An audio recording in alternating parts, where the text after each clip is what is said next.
Hi, I'm Pearl Howie, and this is part 5 of my series on freedom, and this one is about separation. Now, if you're in the mung bean circles in the spiritual world, I always think it's funny that we call people like spiritual people because we're all spiritual people, right? We all have some kind of soul, I think. So the word separation, the concept separation, can mean a lot of different things in that. So I'm going to come back to that. But in very brief, when we talk about the concept of separation, really what we're talking about is what a lot of people would say is the illusion that we're separate. Because when we go into sort of like a deeper level of understanding, we know that we're all connected, and we know that we're all, essentially we are one. And so I'm going to come back to that concept of separation later on, because what I want to start with and really talk about is how isolation and separation from the people we love is affecting us during the coronavirus pandemic, and look at some aspects of that. So it's Wednesday today. I had a fantastic Sunday. I had probably one of the best days I've had during this time. And I was, we did a video link with the family, and I was just doing lots of really nice things. I think I went out for a very early walk, but it was quite hot and sunny, and it was getting busy. And I said, it's fine. I just sit in the garden, and so it was, and it was one of those days when I felt truly joyful. And then I woke up on Monday morning and I felt dreadful. I felt really, really dreadful.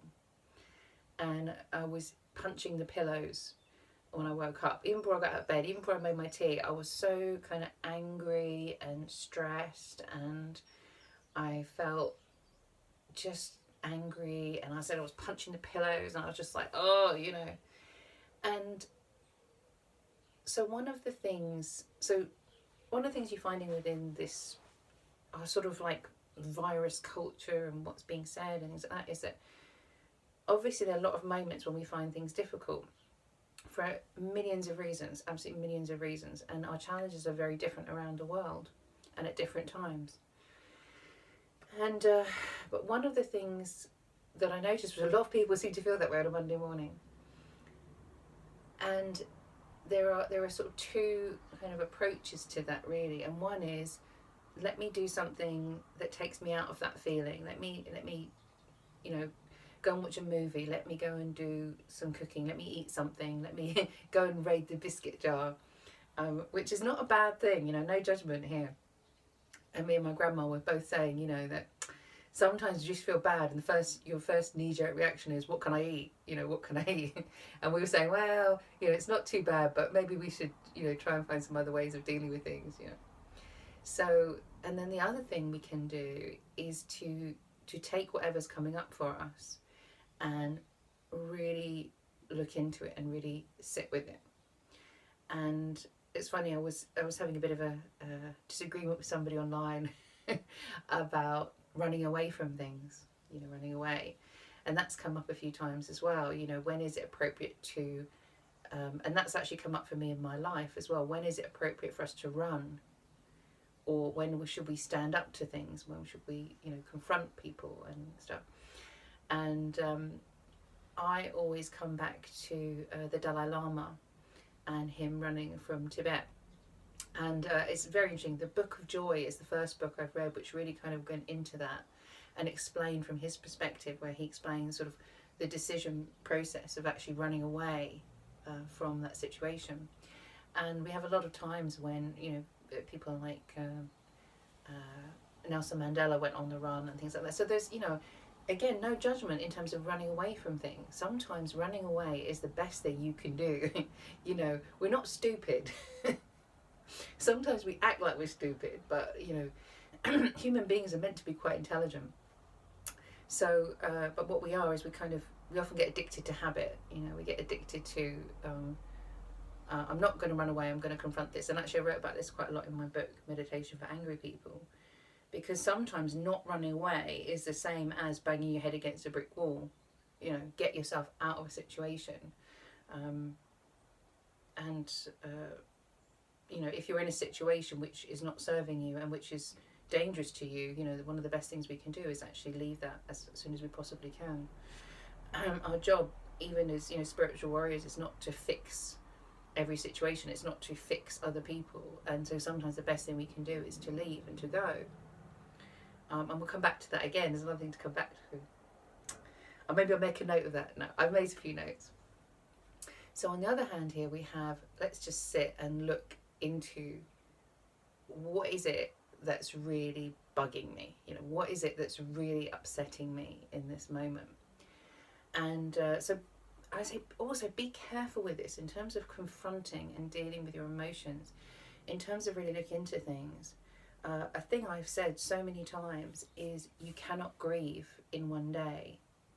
You cannot get fit in one day. You cannot heal in one day. And so, you know, sometimes we can do this, but in very small doses. You know, we take a look, like what's in there. I go, okay, no, I'm not gonna. You know, I know what's bugging me, but I need to walk away and do something else for a while. So I don't need to be always trying to avoid my emotions, and I don't need to always be diving into my emotions. You know, there's a choice. You know, it's like standing on the beach, looking at the sea, and we say, is today a good day to go in, or shall I just, you know, sit here and look at the view? So diving into this way I was feeling on Monday morning,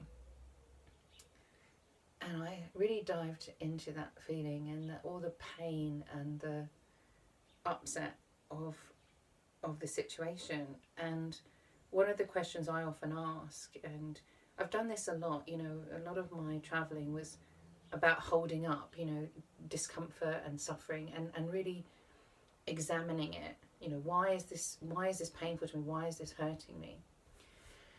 So I was looking at this on a very personal level, and one of the things of being, you know, I was like, well, another, when have I felt like this before? When, what does this remind me of? You know, and I've talked about this in my book about what we call a FOF book, feet on floor, bottom on chair. Well, I'm feet on floor and bottom on floor today. And so when I was diving into this feeling, what I really discovered was that this was like when I was separated from a boyfriend, and, you know, they had to be in a different country, or, you know, maybe we'd broken up. This was like when my father died, or when we were estranged, you know, when I was very young, and that horrible feeling of missing somebody, and also not knowing when you're going to see them again, and also, you know, other experiences and feelings about grief, you know, when I had lost somebody, when somebody close to me had died, and that terrible feeling of separation and of losing somebody. And it also brought up experiences of, you know, when me and my family had disagreements, and there was a separation there, and there was a feeling of, you know, I can't go home, I can't go and see them, I can't, you know. And I think for a lot of us, we may have come to it, you know, had a disagreement with a friend, someone we love very dearly, family member, a friend, and we feel that pain of, and it's almost like the same thing, you know, when we break up from a loved one or we have a disagreement, that it's almost like second nature to go over there. So we're doing something, you know, in a supermarket, looking at something, we think, oh yeah, I'll get this for so and so, or I'll just pop over, and then it's like, oh, I can't, and it's you know, one of the very sad things about grief, and how it takes us such a long time to get used to the fact that somebody has passed away. And so many times we have like a thought that it's like we just think, oh, I'll give them a ring, or oh, who's that on the phone? And then we realise that it's not them, because they're, you know, or even if we you know, like we save a part of the newspaper for somebody, and we go to save it and we realise they're never going to read that newspaper again. So these little everyday human day-to-day habits also, can kind of trap us and make us feel desperately sad. And the funny thing was, I've been reading a very great book by Thich Nhat Hanh, who's an incredible Buddhist monk, and it's called The Art of Living. And so I was reading a chapter on sort of Sunday, Monday morning, which was all about the deep nature of existence in terms of Buddhism and things like that. And it was very deep, and I like that, to read that sometimes. And it's kind of all about the fact that we are one and we're all connected and all that kind of stuff. And it just wasn't doing it for me. And I was reading it, and it was like, yes, thing about being cloud or not a cloud, or being and interbeing, and the nature of our existence as a sort of as what we are in terms of the world and all this kind of thing. But it's kind of like sometimes when we feel like we're living in that world, and I do that too. I go and meditate, and I can reach and touch life, and I go and hug a tree, and I feel like I'm connected to everything, which I need at the moment. Sometimes I go and just hold a branch like I'm holding a hand sometimes. I think I kissed some trees the other day, there was some kissing going on because I needed a little bit of touch, But anyway, I was reading this chapter, and I was like, and then something glitched with it, and I had to sort of flip through a bit to get back to where I was. And I sort of flipped through the next chapter, and as I was flipping through it, it was all about suffering. And there's two things I would say, and it's really about the use of this word suffering, and the use of the word pain. And I tend to use suffering as something that's unnecessary, okay? And pain is something that we all have at times in our life. But Thich Nhat Hanh talks about it in a different way, and I think when he uses the word suffering, for me, he's talking much more about what I would call, the inevitable pains that we have in our life. None of us live, I would say the goal of life, of my understanding and my belief of the goal of human life, is not to avoid all suffering and all pain, because that means, taking yourself away and never connecting with other people. So if we live in a kind of big way, chances are we're going to experience more difficulties because there's so many people we love, so many people we care about. But in this chapter, what was so beautiful, after he'd be talking about the whole, being a cloud and not being a cloud and this and that and rain and all, these kind of concepts, is the next chapter was all about suffering and what he was talking about. And I thought this was great because I love Thich Nhat Hanh, because he talks about his own experience in such a way that it really helps me. And that's how I kind of started, reading about and understanding from him, which was a book called Cultivating the Mind of Love, which was about his experience when he fell in love with a young nun. And it's so personal, and it's so much about how romantic love and how it kind of can sort of take us by surprise, and how do you deal with that, especially in his case when he'd taken vows, not to be in a relationship or in a sort of an exclusive romantic relationship. So in this chapter he was talking about his mother, and he was talking about when he was quite a young nun. And what I love about him is he writes so very much about Vietnam and all the challenges as well, from impossible situations, and he's always writing about how do you deal with an impossible situation, how do we do this, and he has some very practical approaches to that. But in this, he was talking about when he was a young monk and when his mother died, and he said, and I sank into a real depression, and it took a lot of time and meditation practice, and it took all the other nuns and the monks, that he was, to help him through that time. And I love that because it's kind of, it's so human, and we need to have, a human awareness and an understanding of how things affect us as human beings, not just as spiritual beings. You know, there's a mind and a body and a soul, and this is a human experience that we're going through. You know, it's a global experience. It's a huge thing, but we are, you know, we are responding to it as human beings, and it's important that we don't judge or negate aspects of that experience, so we don't judge or negate even small things that affect us deeply. So and to have compassion, great compassion for everybody and the difficulties that they're going through. And you know, what I love about this particular teacher as well is he talks so much about the people who have, and the Dalai Lama does also, talk about the people who may be behaving in a way that causes suffering to other people, but to do that from a position of great compassion and to look at it in a way of saying, well, these people were not taught at a young age, as I was, that it's important to behave in this way or behave in that way, and it's certain people have been taught that the most important thing is to, you know, make a lot of money. The most important thing is to be a boss and be very influential. The most important thing is to have power, you know, whatever that might mean. So there's a very compassionate way of looking at the situation and having, you know, forgiveness and sensitivity for people who might be creating suffering for us or for themselves, and being aware that we may not have received the same benefits. You know, we may have not received the same teaching when we were younger that helps us deal with things as we become older. You know, it helps us to handle these things.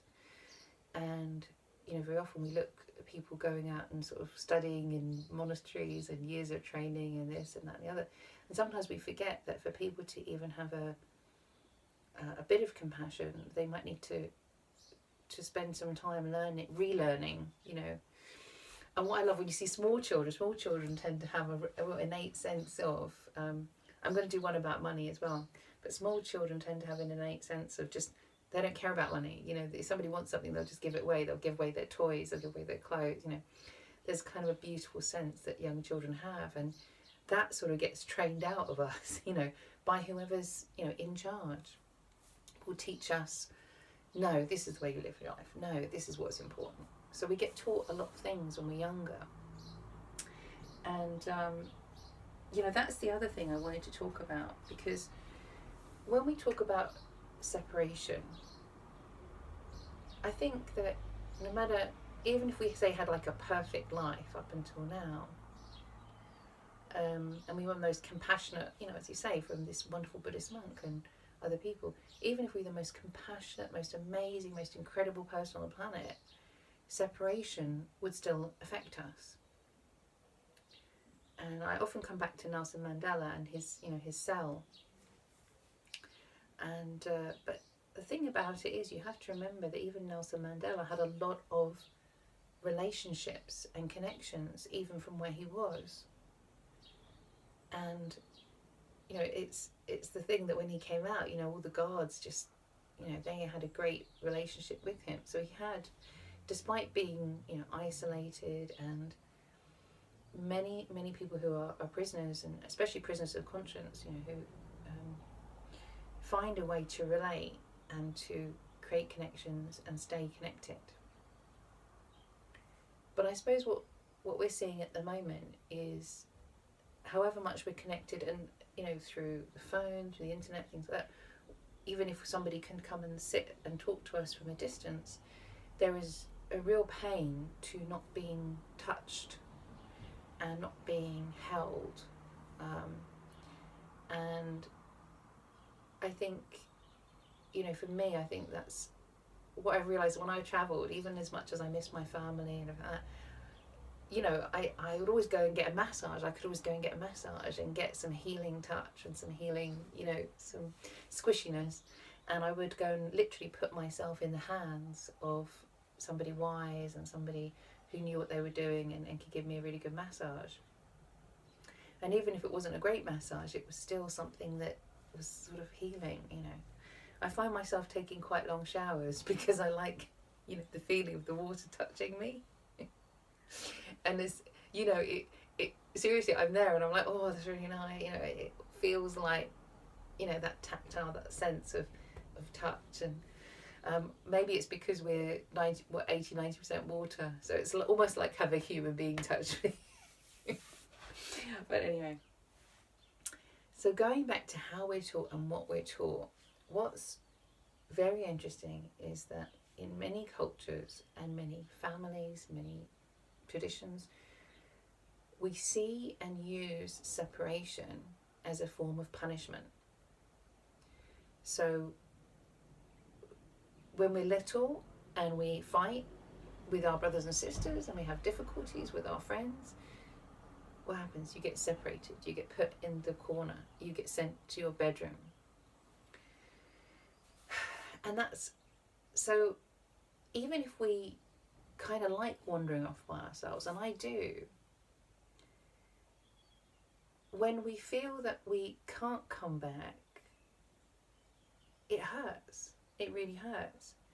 And so even now, just the act of us being, you know, made to go to our bedroom on our own can really feel as if we're being punished. It can really feel as if we did something wrong. And I don't think that's the case for us. I don't think so. And it's one of those things as well, like when we're growing up, that sense of being separate can make us feel very bad when, say for example at school, if we're not part of the cool crowd, if we don't have friends to hang out with. It can be really painful to feel ostracized. It can be really painful to feel we're alone because we're not good enough. We're not cool enough. We're not smart enough. We're not good enough to be in that group, to be with other people. And that also can be very painful, to feel judged. And one of the things I noticed when I was a teenager was I had friends, but then I kind of wanted to be friends with the cool kids. And I think it was Groucho Marx that said it, I don't want to be a member of any club that will have me as a member. So in a sense, for some people, as soon as we're accepted, we feel that's not good enough. And we're always striving for the next one. There's a great, the Millionaire Matchmaker. I don't know if you've ever seen that. She does the dating thing. And she calls she helps people with their dating. And she often sees people and she says, right, you've got this thing, which is you're always looking for the bigger, better deal. So you're never going to be happy with one person, because as soon as that person is interested in you and accepts you, you're not interested in them.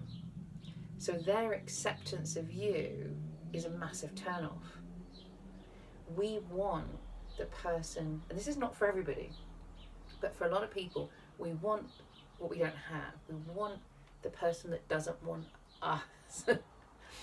And we don't really want that person. We want to prove we're good enough for them. We want to be accepted by them. We want to conquer them. We want to win. We want to win. We want to get the job, even if we don't want the job. We want to go to that university just because it's prestigious, even though we don't really want to go to that university. We want that because everyone tells us, that's really cool, or because part of us thinks, So we have a strange also understanding of, some of us have a strange understanding of acceptance and rejection. So as soon as something, as soon as I get this, I want something else. As soon as I might get that, I get something else.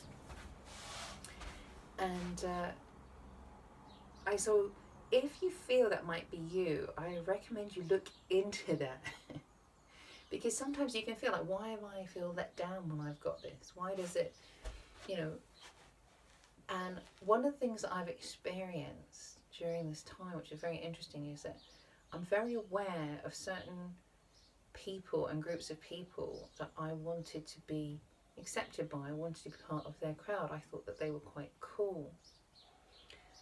And some of those people, when I've seen what they've written, on social media, or what they haven't written, when I've seen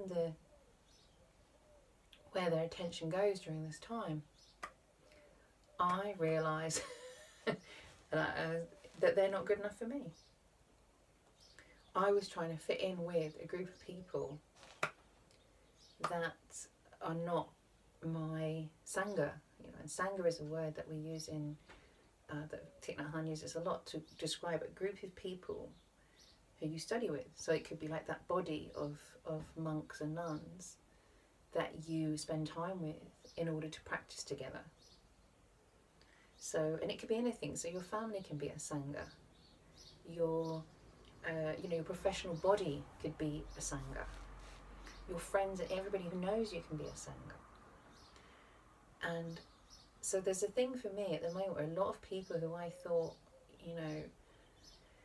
I was quite impressed with, I was maybe a little bit in awe of, I'm looking at again and I'm thinking, not my cup of tea. But then at the same time, what I'm also experiencing is that various people who I may have thought of in one way are behaving in such a different way during this time that I'm so impressed with them. I think it's good to be impressed with, that they're doing such great compassionate work, they're doing such great charity work, and just grunt work, that they're running around after people and they're doing really good things. And that's really important. But at the same time, there are other groups who I've been connected with that I look at what they're saying and what they're doing and I'm like, this is not for me, so I'm kind of maybe staying connected but very delicately. So it's a very interesting time in the sense of when we talk about the separation and sometimes and when we talk about rejection. So when you were, for most people, say if you were my age, when you went to school, you didn't have mobile phones, you had a home phone that somebody else in the family would usually answer before you got there. So there was a way of kind of connecting and being with other people. But there was still rejection and acceptance, there was still ostracization, there was still social isolation, even like in the playground back then. But now we have a different way of being. So we have, say for example, our number of followers, our number of friends, and who responds to our posts on social media, and who comes to our classes, and how many people we have on our mailing list, and how much money we make. So these different sort of things. So it's funny because sometimes now our fear of doing something or saying something can be, I'm going to lose followers or friends on Instagram or Facebook or Twitter or something like that. Or on Twitter, I'm going to say something and somebody's going to argue with me or reject me or start to pick a fight with me, So these kind of things are very interesting, and this is where I want to bring it back to freedom, in the sense of one of the punishments and one of the things that kind of gets held over our head in order to try and make us do and control us, which our parents did, or people who were caring for us did when we were quite young, is if you don't behave, you're going to get kicked out. If you don't behave, you're going to get sent to your room. So that fear of rejection, that fear of isolation, that fear of social isolation is in us because it's been used. And for a lot of us, it's a trigger to behave properly or get kicked out. And sometimes getting kicked out is an amazing thing to happen. Sometimes getting kicked out, or even just wanting to be kicked out, suddenly when we realise, you know what, I'm leaving this group on Facebook. I don't want to go to their events anymore. I've had it with them. They're not good enough for me. And I know that sounds very judgmental because it is. Now, the two words again, like we've talked about pain and suffering. So two words again that are often used, and it's really just how we take to use them, are judgment and discrimination. So we can see both of those words in quite a negative light. But I suppose with a lot of the people that I read their books and talk about and things like that, is we say judgment is really like telling somebody you're bad, and discrimination is really about saying, I don't want to work with you, I don't want to get in a car with you, I don't want to go out with you. So we use discrimination in a sense of, not in the way it's often used in terms of discriminating against somebody because of an arbitrary or illegal reason, but actually discriminating in terms of, who do I want to be with, who do I want to learn from, which book do I want to read, and not just following the crowd, not just saying, oh, I'll do it because you have to do it, but using my own intellect to decide what I want to eat, what I want to read, what I want to watch, not just doing those things because I'm doing it to fit in with the crowd. And we can see that as well, a lot of times you might watch a film because